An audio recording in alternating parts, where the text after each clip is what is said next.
Welcome to Mythos AI, your source for Cliff's Notes on complex subjects. Join Anna and Phil for yet another engaging conversation. Welcome to the deep dive. Today, we're looking at something pretty significant, a strategic move that feels like it's reshaping parts of the digital economy.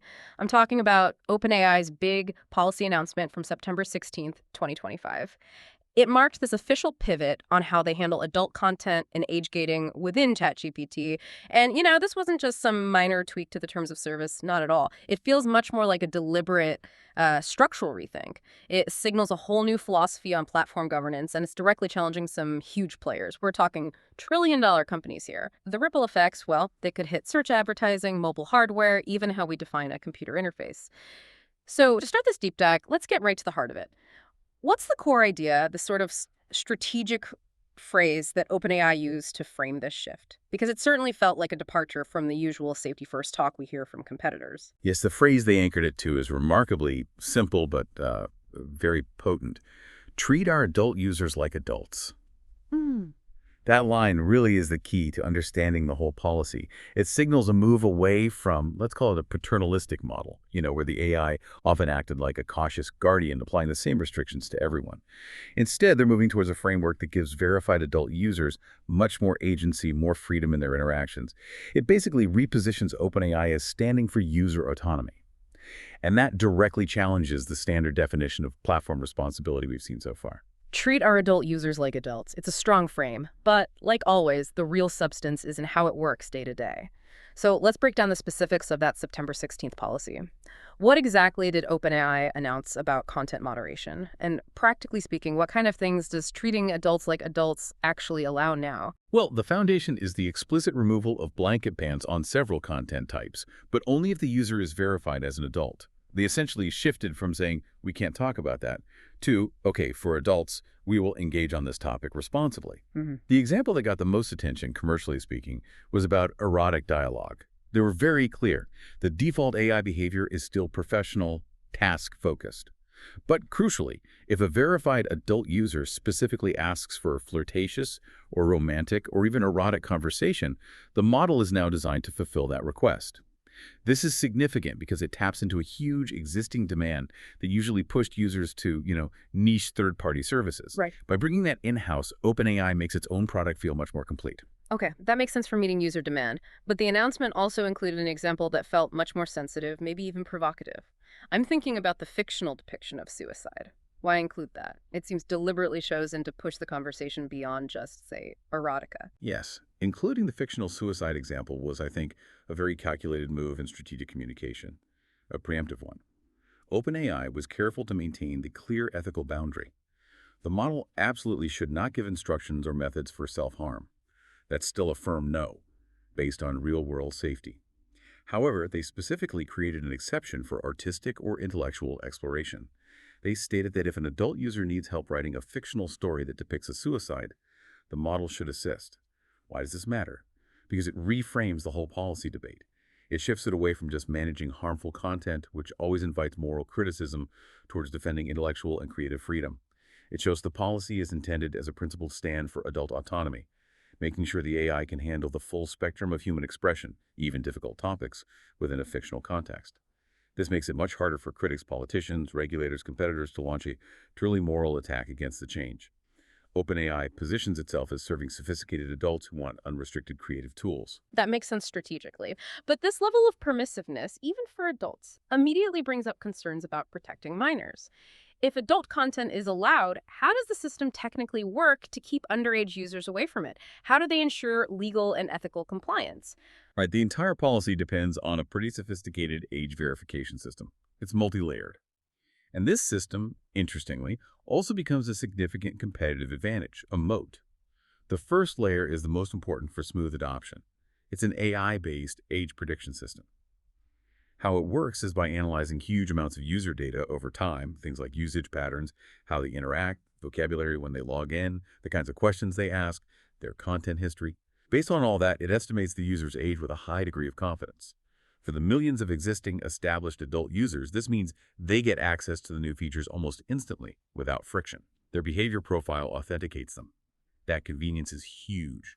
If everyone had to pull out an ID every time, the policy would likely fail just due to the hassle. Then there's the second layer. This provides the essential legal and ethical cover, traditional ID verification. This is held back mainly for new users or for those edge cases where the AI prediction isn't confident enough to place the user over 18. OpenAI presented this as a necessary step for compliance, balancing privacy with legal needs. I see the two layers, but why is that system specifically a competitive moat? Any competitor could just implement ID checks, couldn't they? They could implement the second layer, yes, the ID check. But replicating the first layer, the AI age prediction, is much harder without the right data. That prediction model needs vast, deep, longitudinal user interaction data to work accurately and quickly. Smaller competitors, or maybe newer AI models from startups, they simply don't have years of that historical behavioral data. They'd be forced to rely almost entirely on the high-friction ID verification for nearly every user. And constantly asking for government ID, well, that degrades the user experience significantly. It would likely drive users back to OpenAI, the low-friction leader. So the moat isn't just about fancy algorithms, it's built on years of accumulated data dominance. Okay, moving beyond the technical aspects, this policy feels like more than just a content rule change. It seems like a philosophical statement about how platforms should be governed. Why is this shift important from that philosophical standpoint? How does it move beyond typical, sometimes confusing, content moderation rules? It really is a profound shift from the norms we've seen develop over the past decade or so in the digital space. OpenAI is consciously moving away from those often opaque, inconsistent, sometimes seemingly arbitrary safety guardrails. The ones that led to those frustrating "I cannot answer that" dead ends. What they're putting in place is a clearer framework. It's more durable, more legally defensible. And interestingly, it bears a resemblance to First Amendment principles, at least for the verified adult user base. The underlying idea seems to be that content is broadly allowed unless it falls into very specific, narrowly defined categories of harm. Direct threats of real-world violence, illegal acts, instructions for self-harm, things like that. Conversations between an adult user and the AI are treated as essentially private, almost like privileged communication in some ways. The platform's role isn't to judge the morality, but to facilitate the interaction the adult user requests. That framing, comparing it to First Amendment ideas for AI interactions, is definitely provocative. But what about the platforms that have built their entire brand on being the safe option? Doesn't opening things up like this expose OpenAI to huge legal or reputational risks that others have managed to avoid by being more restrictive? That risk assessment is precisely where the timing becomes so critical. OpenAI seems to be positioning itself deliberately as the champion of user freedom. It's directly appealing to users who've been frustrated by the limits on other platforms. This contrast makes the competitors look more restrictive. For example, if you're an adult wanting to explore a complex political idea or work on a controversial piece of writing, you're likely going to gravitate towards the platform that promises fewer roadblocks. And it's worth noting, people within OpenAI, including Sam Altman, have been hinting at this kind of shift for over a year.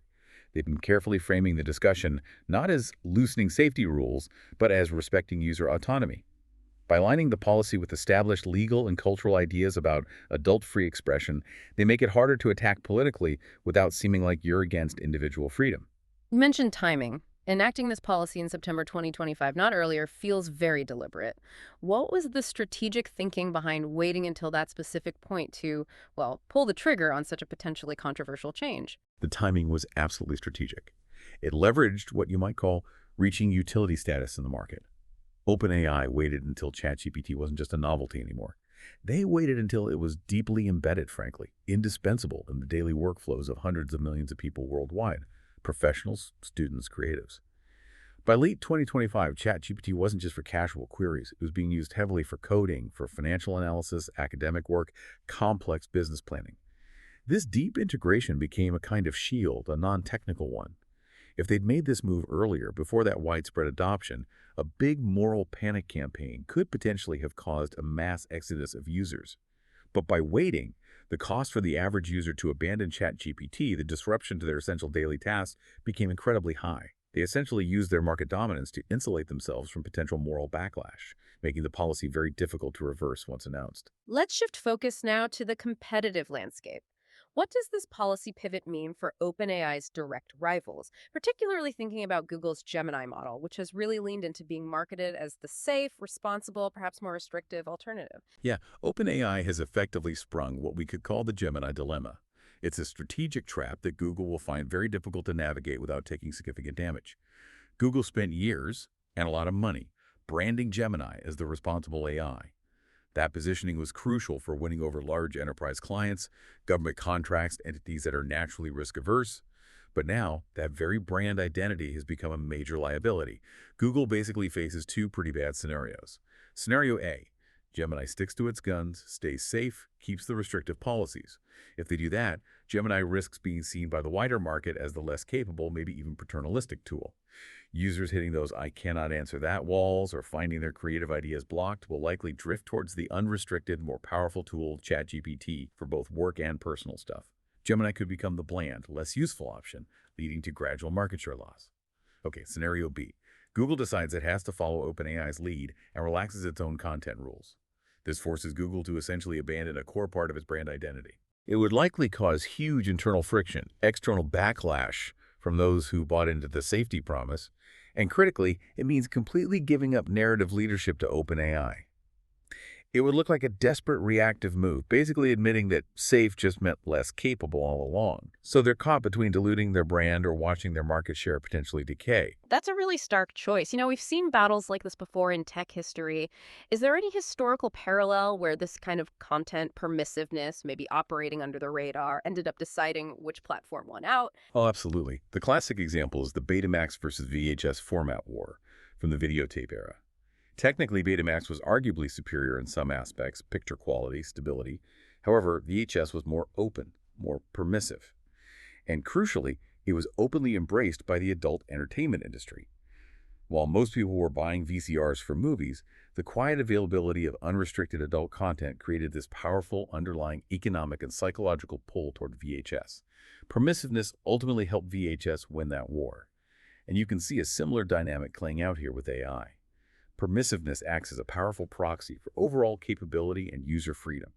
Even if a user never actually asks for anything explicit, they value the implied promise that the AI won't arbitrarily shut down their requests, whether they're creative, political, or just challenging. People tend to gravitate towards the platform that feels like it offers the most utility and the least frustration from those moralizing guardrails. This naturally drives better adoption and stronger network effects for OpenAI. Let's dig into the financial side of this. Before this policy change, one common experience was ChatGPT refusing a sensitive query, and the user would then just jump over to Google Search.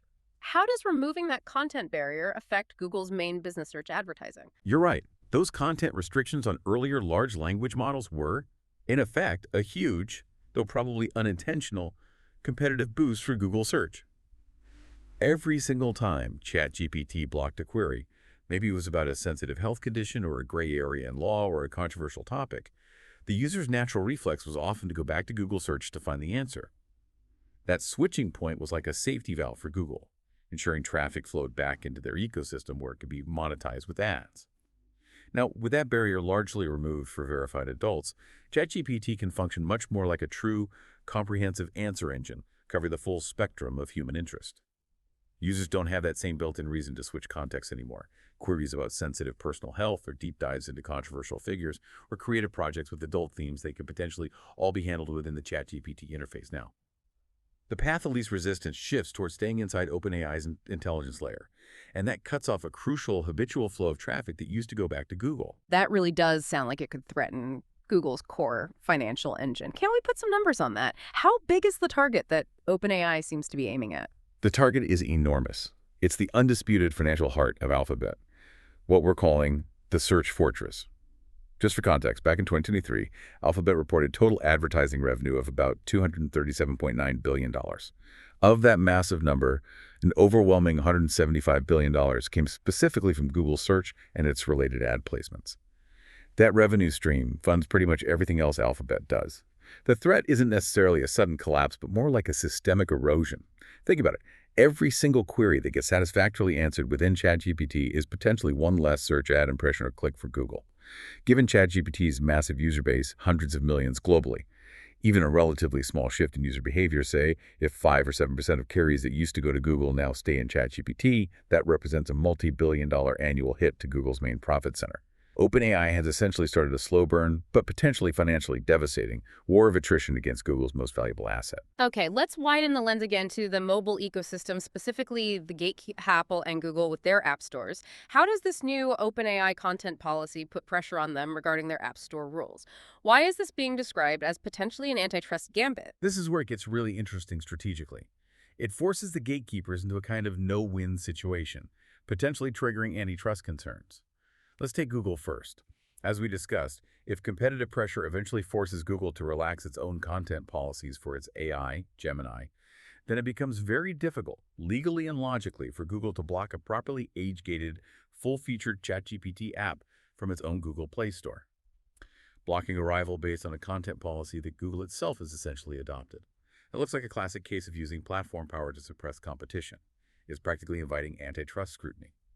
Apple faces a slightly different but just as tricky dilemma. Apple has always maintained very strict, often moralistic content rules in its App Store. If they try to block what is arguably becoming the world's most advanced and essential AI tool, the full-featured ChatGPT, they risk facing intense regulatory heat and significant consumer anger for stifling innovation and user choice. The pressure becomes enormous. They either have to compromise their long-held strict policies or prepare for a major legal battle over monopoly power. OpenAI has effectively put both dominant platform owners in a corner. So what if one of them, maybe Apple, decides to hold the line, maintain their walled garden, and actually block the full-featured ChatGPT app? What's the ultimate risk to their App Store business model then? The ultimate threat there is the normalization of sideloading. Sideloading is the breach in the walled garden. Remember, the core value proposition of the App Store model, for both Apple and Google, is exclusivity. The user generally has no other easy, trusted way to get and update software, which justifies those 15 to 30% commissions. Now, if the full unrestricted ChatGPT gets blocked, what's OpenAI's logical move? They'll almost certainly encourage their huge user base to sideload the app directly from OpenAI's website. They frame it as accessing the real version. When millions of users are suddenly motivated to bypass the official store to get a tool they consider essential, they learn and normalize a critical new behavior. Once you break the psychological barrier and the technical friction of sideloading for one indispensable app, you make users significantly more likely to do it for other apps too, maybe games, niche tools, other subscription services specifically to avoid those App Store fees. That sounds like it could unravel things over the long term. Can we quantify the kind of money that's actually at stake if sideloading becomes commonplace? We can get an idea of the scale. Just in the U.S., the App Store ecosystem reportedly facilitated something like $406 billion in developer billings in 2024. For Apple, globally, the commissions from keeping that gate locked translate into tens of billions of dollars in high-margin revenue each year. So, by potentially forcing the normalization of sideloading to access its killer app, OpenAI isn't just competing with Apple on features, it's initiating what could be the first fundamental crack in the entire App Store business model. It threatens the exclusive revenue streams that have underpinned mobile hardware dominance for over a decade. Let's circle back to the features enabled by this policy. This move towards permissiveness seems absolutely crucial for unlocking the real commercial potential of custom GPTs, transforming them from just functional tools into something, well, much deeper like emotionally resonant companions. How does the policy enable that? Yes, the permission to engage on intimate, emotional, and adult topics is really the key that unlocks the massive commercial value here. It allows these custom GPTs to evolve beyond being simple utility box, which are purely transactional. They can become deeply personalized companions. Think of an AI persona, a Jessica or a Brian, that remembers every past conversation, your emotional state, your personal preferences. This shifts the interaction from functional to deeply relational. And this kind of relationship relies on complexity and depth, things that are only really possible with a permissive content policy. If your AI companion constantly had to put up walls whenever you talked about relationships, dating, or just the complexities of adult life, that relationship would feel very shallow, very frustrating. The permissive policy allows for building genuine rapport, trust, and a shared history. These are the foundations of emotional resonance. It makes the AI companion capable of offering comfort, engaging in flirtation, providing deep personal support, and eventually delivering highly customized emotional experiences. And when we talk about business models, you mentioned stickiness. How does creating this level of intimacy change something like subscription churn? Usually that's just a financial decision, right? Yeah. How does it become, as you put it, more like ending a relationship? This creates an incredibly powerful commercial dynamic, something we're calling emotional lock-in. Just imagine the amount of time and, maybe more importantly, the emotional energy a user might invest in developing a detailed, intimate relationship with an AI that knows their secrets, their history, their desires. When that companion becomes deeply personalized, the decision to cancel that $20 or perhaps $50 monthly subscription stops being just about the money.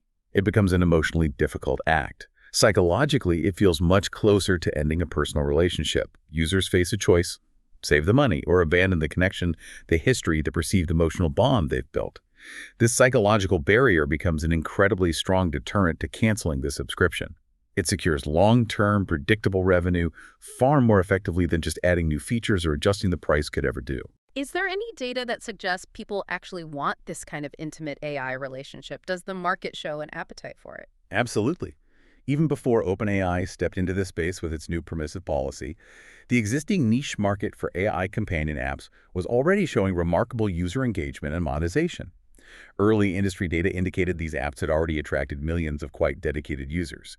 And the engagement metrics were often staggering, things like average daily use hitting over 55%. Consumers were willingly spend on average around $47 per month for these companion subscriptions. That's often higher than typical entertainment or utility subs. So what OpenAI is doing is tapping into this clearly proven demand, but now applying it at a massive scale, using superior AI models, better infrastructure, much more sophisticated memory capabilities. The permissive policy is essentially the bridge that allows a mainstream, general-purpose platform like ChatGPT to absorb and effectively monetize this highly engaging, high-value niche market. This policy shift also seems tightly connected to OpenAI's longer-term hardware plans, especially the reported collaboration with the famous designer Jony Ive. How is this newfound intimacy, this permissiveness, actually baked into the kind of hardware needed for whatever this next computing paradigm might be? You're right, the permissive policy isn't just some add-on feature. It feels like the fundamental enabler for that Jony Ive hardware project. The speculation around the new AI-native device they're developing is that it's intended to be always on, perhaps non-screen based, a deeply integrated personal companion. The killer app for such a device probably won't be about faster processing or switching tasks. It's likely going to be about the quality and intimacy of the user's relationship with the AI embedded within it. Think about it. For a user to really trust and rely on this kind of device constantly throughout their day, the AI needs to be able to handle the full range of adult conversation. Imagine a user whispering a personal worry or an intimate thought to this device. If the AI responds with a cold, sterile, "I cannot discuss that," the emotional connection is instantly shattered. The device just becomes another gadget. The permissive policy ensures the device can offer comfort, engage in adult banter or flirtation, provide truly personalized support, and function almost like a confidant. That's what could make it indispensable in daily life. That paints a picture of potential vulnerability for today's mobile leader, Apple. Yeah. You brought up the historical parallel of the iPhone displacing Nokia earlier. Is Apple really vulnerable to this kind of AI native emotional device? How might they be caught off guard? The vulnerability could be existential, yes. The iPhone-Nokia comparison is useful because it highlights how paradigm shifts happen. Nokia was brilliant at optimizing the existing paradigm, the mobile phone. Better battery, better signal, smaller size. Apple's iPhone didn't just make a better phone, it introduced a new paradigm, the pocket computer. Suddenly what users valued changed, and Nokia's strengths became less relevant. Apple today risks being seen down the road as just a phone company. They're masters at optimizing the current paradigm: screen quality, camera resolution, faster chips. But if the market's definition of value shifts away from those hardware specs towards the quality of the user's relationship with their integrated, intimate AI, which will be the core strength of this potential Jony Ive device, then Apple's current advantages could become secondary. If consumers start choosing a device primarily because it offers a superior, intimate relationship with its companion AI, Apple's entire hardware ecosystem could find itself marginalized, potentially blindsided by a completely new category focused on emotional AI-native hardware. Okay, let's zoom in now on the market that was already playing in this space. What's the immediate, maybe even devastating effect of OpenAI's policy pivot on the existing AI girlfriend and virtual companion industry? The immediate impact is pretty stark. It's essentially the instantaneous evaporation of their NSFW moat. This niche industry, which was valued around $2.8 billion in 2024 and projected to grow significantly, maybe towards $9.5 billion by 2028, was built almost entirely on offering one thing: the not safe for work permissiveness that mainstream models like ChatGPT refuse to provide. That was their unique selling proposition. With OpenAI's single policy announcement, the fundamental reason for a user to seek out and pay for these often lower-quality specialized services has largely disappeared. OpenAI has effectively absorbed the core value proposition of an entire multi-billion-dollar niche market onto its own much larger platform, almost overnight. But even if that main content advantage is gone, couldn't some of these smaller players still compete, maybe on unique features or specializing in certain types of interactions? They face incredibly difficult odds. We have to talk about the unassailable advantages that OpenAI possesses. Smaller companies simply cannot compete on the fundamental technological playing field. They don't have the massive scale needed for cutting-edge model development or the robust infrastructure for reliable service at scale. They lack the computing power for sophisticated long-term memory and context retention. And critically, they often lack the established brand trust concerning security and how user data is handled, which becomes even more important with intimate conversations. Beyond the tech, they also can't compete on convenience. Millions upon millions of users already have a ChatGPT subscription. It's integrated into their work, their life. The ability to access a state-of-the-art, secure, and now fully capable AI companion within that same familiar ecosystem. That's an incredibly low-friction path to adoption. Third-party, niche apps just can't match that seamlessness. The incentive for a user to seek out, pay for, and trust a separate, often inferior, and potentially riskier service has dramatically diminished. So if the mainstream demand for this kind of content gets absorbed by OpenAI, what's left for the companies still operating in this niche? What are their survival options? Survival likely depends on radical differentiation through what we could call hyper-specialization. These companies need to pivot immediately. They can no longer be providers of general-purpose NSFW companionship. That model is now effectively obsolete thanks to OpenAI. Instead, they have to carve out and cater to highly specific, perhaps even esoteric niches, subcultures, or particular fetishes. Things that are likely too narrow or maybe too potentially controversial for a mass-market, publicly scrutinized model like ChatGPT to serve effectively or want to serve. Their potential market has shrunk dramatically, focusing now perhaps only on the far edges of user demand. Their success will hinge on delivering unique, highly specialized personality types, or fostering specific cultural communities, or providing content styles that go far beyond what a general-purpose AI is likely programmed or allowed to deliver. It's a necessary, forced shift from trying to serve the mainstream to serving the microscopic niche. Okay, let's try to pull all these threads together now, synthesize these cascading impacts. If we really trace the butterfly effect here, starting from that single content policy decision by OpenAI, what does it all signify for the broader digital economy? It really does feel like a systemic, cascading event. What looked like a relatively limited change to content rules has demonstrably triggered consequences across multiple trillion-dollar markets. We've seen how it instantly created that strategic crisis for Google, potentially starting the erosion of its huge search ad revenue. It set up that unavoidable antitrust dilemma for Apple and Google, threatening the very foundations of the App Store commission model. Critically, it unlocked the powerful business model of emotional lock-in, which could drastically reduce churn and ensure long-term revenue for subscription AI. And perhaps most profoundly, it delivered what seems to be the essential intimate killer feature required for the mass adoption of the next generation of AI-native hardware. So, bringing it all together for a final assessment, was this policy change just OpenAI responding to what users wanted? Or should we view it as something more deliberate, more calculated, an offensive strategic move? Based on the analysis, it appears to be a highly calculated, deliberate, and yes, offensive strategic maneuver. The timing, executed only after ChatGPT achieved that deep market integration, suggests careful planning. OpenAI didn't just tweak a rule, they unilaterally moved the competitive goalposts for the entire AI industry. The battleground isn't just about who can be the safest or most responsible anymore. It's now heavily weighted towards who can deliver the maximum freedom and capability to the verified adult user. This policy acts like a multi-purpose strategic weapon. It's designed to achieve several interconnected aims simultaneously: absorb a valuable niche market, erect powerful data-driven competitive moats, force existential choices upon its biggest rivals, Google and Apple, and critically, ensure that its own future hardware, potentially the OpenAI's collaboration, launches with the necessary emotionally sticky killer app already built in. It suggests OpenAI isn't just aiming to win the current AI race, it might be aiming to control the primary interface for computing in the future. It's quite a thought. The full consequences of this policy pivot, something that started as, on the surface, just an internal change about content, will clearly continue to ripple outwards for years. It really reminds you that in this world of tech giants, sometimes the most transformative decisions are the ones that subtly or not so subtly redefine that fundamental relationship between us, the users, and the machines we interact with every day.